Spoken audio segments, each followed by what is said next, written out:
Heute hatte sich eine Ringelnatter im Teichnetz in unserem Garten verfangen.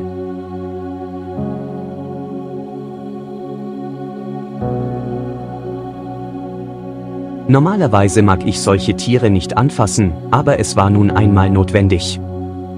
Vorsichtig und behutsam konnte ich ihr das Leben retten.